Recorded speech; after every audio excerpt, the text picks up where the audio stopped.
Bayangkan sebuah panggung megah dengan lampu sorot menyilaukan, musik lembut mengalun, dan ratusan pasang mata menatap penuh kekaguman. Semua tampak sempurna, hingga satu tegukan minuman mengubah segalanya. Malam itu bukan sekadar perayaan, melainkan awal dari kehancuran. Jebakan yang dirancang rapi untuk menjatuhkan seorang gundik justru berbalik arah, menghantam keluarga sendiri tanpa ampun. Rahasia gelap yang disimpan bertahun-tahun meledak di depan publik. Dan sejak detik itu, tak ada lagi yang bisa diselamatkan. Halo sahabat, selamat datang kembali di channel Cerita Fafa. Tempat di mana kisah-kisah penuh drama kehidupan, pengkhianatan dan karma kami rangkum menjadi cerita yang menggugah hati dan pikiran. Cerita yang akan sahabat dengar hari ini bukan sekedar hiburan, tapi cermin dari kenyataan yang sering kita abaikan. Sebelum melangkah lebih jauh, yuk kita ramaikan dulu kolom komentarnya, serta jangan lupa untuk klik tombol like, subscribe, dan aktifkan loncengnya agar sahabat Fafa tidak ketinggalan cerita-cerita seru lainnya. Dukungan dari sahabat sangat membantu channel ini untuk terus berkembang dan menyajikan cerita-cerita menarik lainnya. Dan seperti biasa, Fafa mau absen nih. Coba tulis nama sahabat, asal kota, dan ketik kata hadir di kolom komentar bawah. Fafa pengen tahu, sahabat setia Fafa dari kota mana saja? Sudah siap sahabat? Yuk, kita langsung masuk ke ceritanya. Keluarga Pranata selalu terlihat sempurna di mata siapapun. Nama mereka dikenal luas sebagai simbol kehormatan, kekayaan, dan keberhasilan. Setiap acara sosial, setiap pesta amal, setiap pertemuan bisnis, nama Pranata selalu disebut dengan nada kagum. Mereka adalah keluarga yang dianggap tidak mungkin bermasalah. Di puncak keluarga itu berdiri Raka Pranata, seorang pria paruh baya dengan karisma kuat, tutur kata rapi dan tatapan penuh wibawa. Ia dikenal sebagai suami setia dan ayah yang bertanggung jawab. Sementara di sisinya selalu ada Nadira, istri yang anggun, cerdas, dan nyaris tak pernah menunjukkan emosi berlebihan. Bagi banyak orang, Nadira adalah gambaran wanita yang beruntung. Namun tak ada yang tahu bahwa di balik dinding rumah megah mereka, pernikahan itu telah lama kehilangan kehangatannya. Senyum yang sering mereka tampilkan hanyalah hasil latihan bertahun-tahun. Pelukan mereka kosong, percakapan mereka kering, dan jarak di antara mereka tumbuh tanpa suara. Raka, yang selama ini dipuji sebagai pria keluarga, perlahan tergoda oleh perhatian dari luar. Kesibukan bisnis menjadi alasan, rapat larut malam menjadi tameng. Hingga suatu hari, ia bertemu Maya, wanita muda yang awalnya hanya rekan kerja kecil dalam salah satu proyeknya. Maya berbeda. Ia mendengarkan, ia mengagumi, ia membuat Raka merasa kembali muda, kembali diinginkan. Hubungan itu bermula dari pesan singkat, berlanjut menjadi pertemuan rahasia, dan akhirnya berubah menjadi perselingkuhan yang penuh janji manis. Janji yang tak pernah benar-benar berniat ditepati. Sementara itu Nadira tidak buta. Ia melihat perubahan kecil yang tak disadari Raka. Ponsel yang selalu dijaga, nada suara yang berbeda, tatapan yang tak lagi menetap. Sebagai istri yang telah hidup bersama puluhan tahun, Nadira mengenal setiap kebiasaan suaminya, dan instingnya berkata, ada yang salah. Ia mulai mengumpulkan potongan demi potongan kebenaran, bukan dengan emosi, tapi dengan ketenangan yang dingin. Ia membaca pesan tanpa menghapusnya. Ia mencatat waktu tanpa bertanya. Ia memilih diam bukan karena lemah, melainkan karena sedang menunggu momen yang tepat. Setiap malam Nadira tidur di samping pria yang telah mengkhianatinya, dengan senyum yang tetap terpasang. Namun di dalam dadanya ada luka yang perlahan berubah menjadi tekad. Baginya tangisan tidak akan mengembalikan harga diri. Amarah tidak akan menghapus pengkhianatan. Ia ingin sesuatu yang lebih. Ia ingin kebenaran berdiri sendiri tanpa teriakannya. Ia ingin orang-orang melihat sendiri siapa Raka sebenarnya. Maka sejak saat itu, Nadira mulai menyusun rencana. Bukan rencana yang terburu-buru, bukan rencana penuh emosi, tapi rencana yang rapi, tenang, dan tampak mustahil untuk gagal. Ia tahu satu hal, pasti. Jika kebenaran ingin dibuka, maka harus dilakukan di tempat paling terang, di hadapan orang-orang yang selama ini memuja keluarga mereka. Dan tanpa ada yang menyadarinya, senyum Nadira yang terlihat lembut itu sebenarnya adalah awal dari sebuah badai besar. Badai yang pelan-pelan bergerak, menunggu saatnya menghancurkan segalanya. Setelah malam demi malam dilewati dalam diam, Nadira akhirnya menemukan satu hal yang pasti. Jika kebenaran ingin dibuka, maka ia harus dibuka di tempat yang tak memberi ruang untuk menyangkal. Ia tidak ingin skandal kecil yang bisa ditutup dengan uang. Ia tidak ingin bisikan gosip yang bisa dilenyapkan oleh kuasa. Ia ingin panggung, tempat di mana semua orang melihat, tempat di mana kebenaran tak bisa lagi disembunyikan. Pilihan Nadira jatuh pada satu momen yang nyaris tak tersentuh kecurigaan. Perayaan ulang tahun pernikahan mereka yang ke-20, sebuah angka yang sakral, 2 dekade kebersamaan yang di mata publik pantas dirayakan dengan kemewahan dan kebanggaan. Dengan ketenangan yang nyaris menyeramkan, Nadira mulai mengatur segalanya. Undangan dikirim jauh-jauh hari. Lokasi dipilih dengan cermat, sebuah gedung pertunjukan bergengsi, lengkap dengan panggung besar, tata cahaya profesional, dan sistem suara yang sempurna. Media diundang atas nama kisah cinta yang bertahan puluhan tahun. Tak satu pun tahu bahwa cerita cinta itu hanyalah topeng terakhir. Nadira memastikan semua orang penting hadir.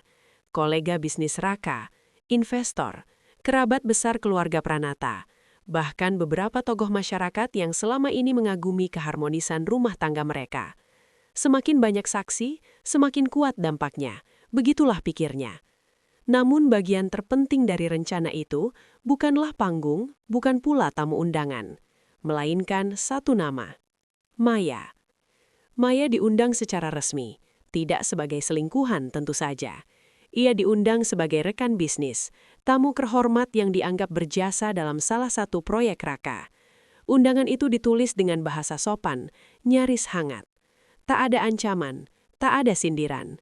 Dan justru disitulah jebakan itu bekerja. Maya menerima undangan itu dengan perasaan campur aduk. Ada rasa takut, ada rasa bangga, dan ada harapan kecil yang selama ini ia pendam. Harapan untuk diakui. Ia tidak tahu bahwa Nadira telah mengetahui segalanya. Ia tidak tahu bahwa senyum yang akan menyambutnya nanti bukanlah tanda penerimaan, melainkan pembuka kehancuran. Sementara itu, Nadira menyiapkan bagian paling sensitif dari rencananya dengan kehati-hatian ekstrim. Ia tidak ingin darah, ia tidak ingin kematian, ia hanya ingin kejujuran yang keluar tanpa bisa dikendalikan. Cairan itu didapat dalam jalur yang tak meninggalkan jejak. Dosisnya diukur dengan presisi, efeknya telah dipelajari. Dalam hitungan menit, seseorang yang meminumnya akan kehilangan kemampuan menyaring kata-kata. Tak ada lagi topeng, tak ada kebohongan. Hanya kebenaran mentah yang tumpah begitu saja. Nadira tidak berencana mencampurkannya sendiri. Ia tahu tangan yang terlalu terlihat akan menimbulkan kecurigaan. Maka ia menyelipkannya ke dalam sistem jamuan minuman eksklusif. 1 gelas, 1 target. Tak lebih. Di hari acara, Nadira tampil sempurna. Gaun yang ia kenakan dipilih dengan cermat, elegan, anggun, dan penuh wibawa. Rambutnya tertata rapi, wajahnya tenang, tak ada satupun tamu yang bisa membaca gejolak di balik matanya. Raka di sisi lain terlihat percaya diri. Ia tersenyum, menyalami tamu, berbicara tentang cinta dan komitmen seolah semua itu masih hidup di antara mereka. Kata-katanya mengalir lancar, tanpa sadar bahwa setiap langkahnya malam itu mengarah ke jurang yang dalam. Ketika Maya akhirnya tiba, Nadira menyambutnya dengan senyum yang bahkan membuat Maya merasa lega. Tak ada tatapan tajam, tak ada nada dingin. Semua berjalan terlalu normal, terlalu sempurna. Di balik semua itu, Nadira hanya menunggu satu hal. Satu momen kecil, satu gelas minuman, satu kesalahan yang akan membuka segalanya. Dan tanpa disadari siapapun di ruangan itu, semua bidak telah berada di tempatnya. Panggung telah siap, penonton telah lengkap. Tinggal menunggu waktu. Waktu ketika jebakan itu bekerja, atau justru berbalik menghancurkan segalanya. Malam itu seharusnya berjalan sempurna. Semua telah disusun rapi, seolah tak memberi celah sedikit pun untuk kesalahan.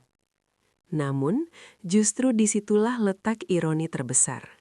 Karena kekacauan paling menghancurkan sering lahir dari detail yang dianggap sepele. Aula pertunjukan mulai dipenuhi tamu. Lampu gantung berkilau lembut, musik klasik mengalun pelan, dan pelayan bergerak cepat membawa baki berisi minuman eksklusif. Semua terlihat terkendali, terlalu terkendali. Nadira berdiri tak jauh dari panggung. Ia memperhatikan setiap gerak dengan fokus yang nyaris tak berkedip. Matanya mengikuti satu gelas tertentu, gelas yang telah ditandai dalam ingatannya, gelas yang seharusnya berpindah tangan ke Maya. Namun, di tengah keramaian, logika sering kalah oleh kebetulan. Seseorang tersenggol, seorang pelayan meminta maaf, baki bergeser sepersekian detik. Dan dalam momen yang nyaris tak terlihat itu, gelas tersebut berpindah tangan. Raka menerimanya tanpa curiga. Baginya itu hanyalah minuman biasa di tengah pesta yang ia yakini sebagai perayaan cintanya. Ia meneguknya perlahan, lalu melanjutkan obrolan dengan beberapa kolega. Tertawa ringan, sama sekali tak menyadari bahwa ia baru saja menjadi pusat dari kesalahan yang tak bisa ditarik kembali. Beberapa menit pertama berlalu tanpa tanda apapun. Nadira mulai merasa lega, namun sekaligus gelisah. Ada sesuatu yang tak sesuai dengan perhitungannya. Maya belum menunjukkan reaksi apapun. Lalu ia melihat Raka. Raut wajah suaminya berubah sedikit demi sedikit. Tatapannya mulai kosong, senyumnya terlalu lebar, dan tawanya terdengar lebih keras dari biasanya. Awalnya Nadira mengira itu hanya efek alkohol, namun nalurinya berkata lain. Saat Raka naik ke panggung untuk memberikan sambutan, suasana masih penuh antusias. Tepuk tangan menggema, kamera diarahkan ke wajahnya, mikrofon dinyalakan. Dan disitulah segalanya mulai runtuh. Kata-kata pertama Raka terdengar normal. Ia berbicara tentang perjalanan rumah tangga, tentang kesetiaan, tentang perjuangan bersama. Namun kalimatnya mulai berbelok. Ia tertawa sendiri, lalu berhenti sejenak seolah mencari kata yang tepat. Namun justru kehilangan saringannya. Ia menyebut nama yang seharusnya tak pernah disebut. Maya. Beberapa tamu saling berpandangan. Ada yang mengernyit, ada yang senyum canggung mengira itu hanya kekeliruan lidah. Namun Raka melanjutkan. Ia mulai mengaku tentang pertemuan rahasia, tentang janji yang tak pernah ia sampaikan kepada istrinya, tentang kebohongan yang selama ini ia bangun dengan rapi. Satu persatu, tanpa belas kasihan, tanpa sadar. Nadira ingin menghentikannya. Ia melangkah maju, namun terlambat. Setiap kata yang keluar dari mulut Raka telah terekam, disaksikan, dan tak mungkin dihapus. Tepuk tangan telah lama hilang. Aula yang megah kini dipenuhi keheningan yang menyesakan. Bahkan musik latar pun berhenti. Malam itu, satu kesalahan kecil, satu gelas yang salah sasaran telah mengubah segalanya.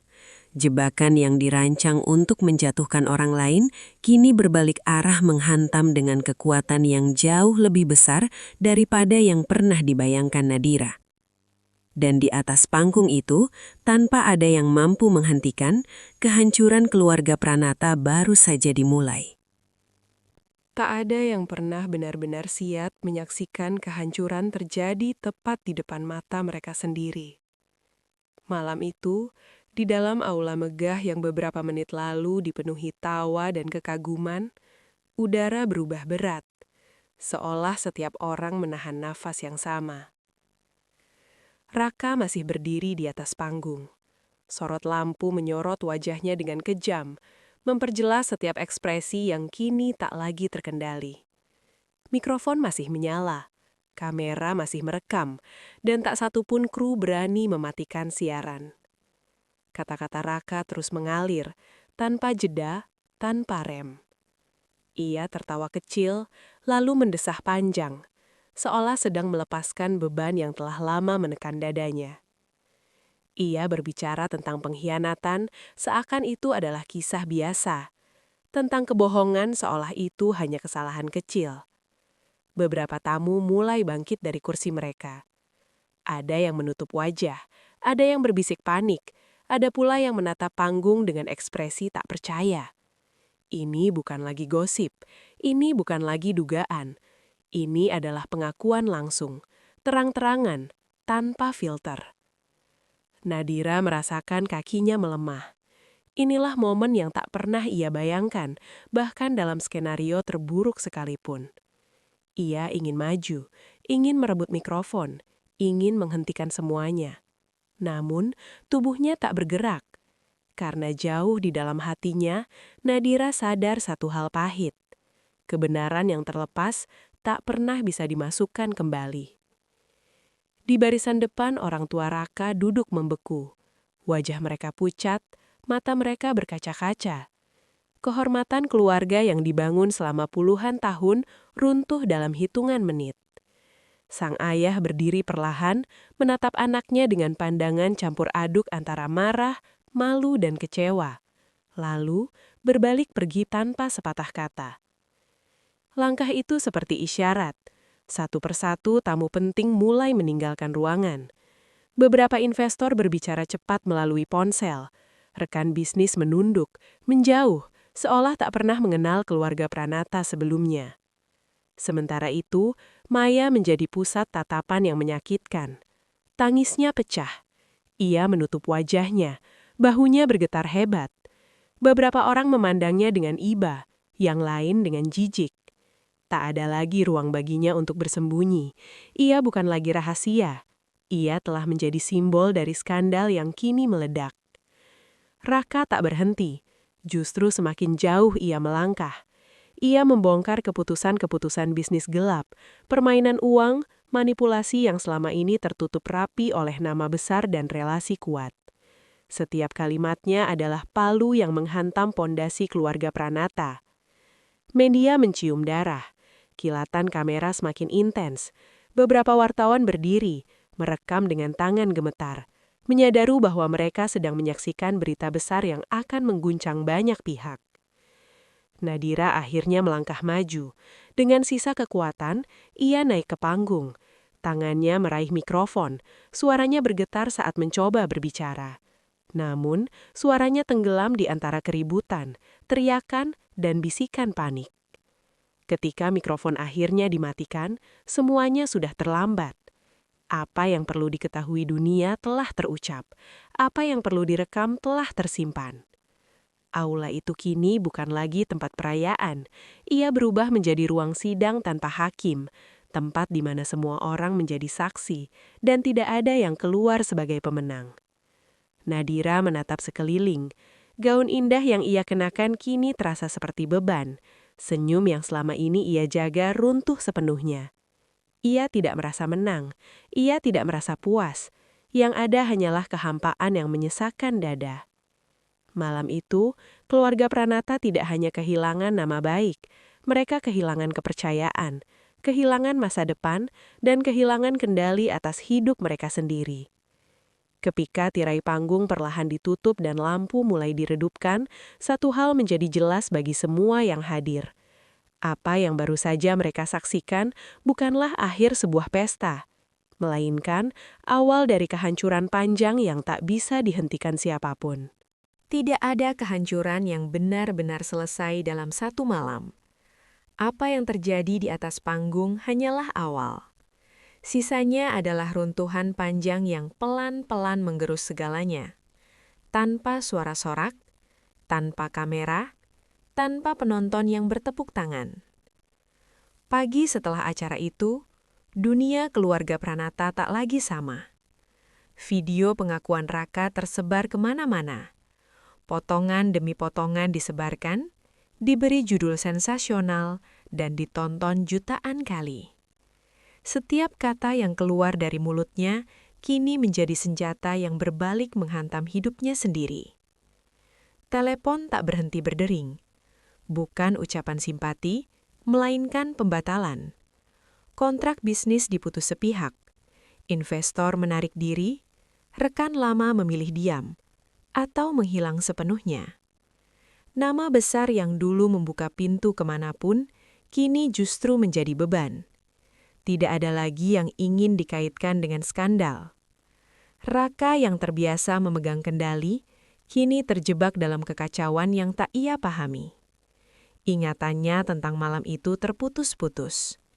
Ia menonton ulang video dirinya sendiri, tak percaya bahwa semua itu keluar dari mulutnya. Namun bukti terlalu nyata untuk disangkal. Untuk pertama kalinya dalam hidupnya, Raka merasakan rasa takut yang sesungguhnya. Bukan takut kehilangan uang, melainkan takut kehilangan identitas. Sementara itu, Nadira mengurung diri dalam rumah yang kini terasa asing. Setiap sudut mengingatkannya pada kebohongan yang ia biarkan tumbuh terlalu lama. Ia sering duduk sendirian di ruang tamu, memandangi foto keluarga yang kini tampak seperti ilusi. Ia memang ingin kebenaran terungkap, namun ia tak pernah membayangkan harga yang harus dibayar sebesar ini. Rasa bersalah perlahan menyelinap. Bukan karena apa yang ia rencanakan, tetapi karena ia sadar, dendam tak pernah benar-benar memberi kelegaan. Yang tersisa hanyalah kehampaan dan kelelahan emosional. Maya memilih menghilang dari sorotan. Ia pindah kota, mengganti nomor, dan memutus hampir semua koneksi. Namun bayang-bayang skandal tetap mengejarnya. Dimanapun ia berada, ia membawa label yang tak pernah ia minta. Perempuan yang menjadi bagian dari kehancuran sebuah keluarga. Malam-malam Maya dipenuhi penyesalan.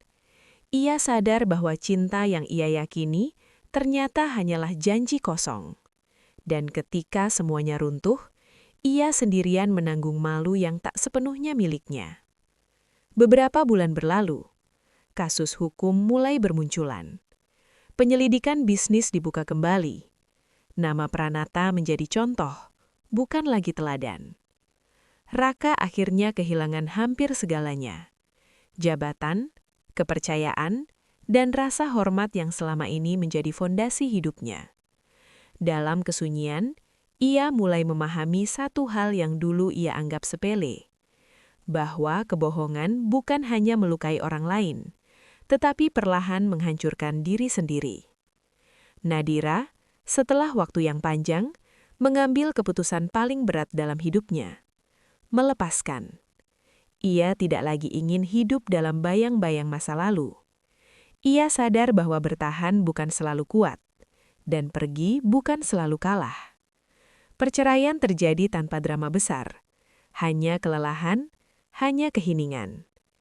Di titik terendah hidupnya, masing-masing dari mereka akhirnya berdiri sendiri, berhadapan dengan konsekuensi yang tak bisa ditukar, tak bisa dihapus, dan tak bisa dilimpahkan. Dan di sanalah karma bekerja. Bukan dengan teriakan, bukan dengan kekerasan, melainkan dengan keadilan sunyi yang datang tepat waktunya. Karma tidak pernah salah alamat. Ia hanya menunggu, hingga semua topeng jatuh dengan sendirinya. Dari kisah ini, kita belajar bahwa dendam tak pernah benar-benar menyembuhkan luka. Jebakan yang dirancang untuk menjatuhkan orang lain seringkali justru melukai diri sendiri. Kejujuran mungkin menyakitkan, tetapi kebohongan yang dipelihara jauh lebih menghancurkan. Terima kasih sudah menyimak cerita ini hingga akhir. Jika kalian merasa kisah ini memberi pelajaran atau menyentuh sisi kehidupan nyata, jangan lupa like, share, dan subscribe channel ini. Dukungan kalian adalah semangat kami untuk terus berkarya. Saya pamit, dan sampai jumpa di cerita Fafa berikutnya dengan kisah yang tak kalah mengguncang.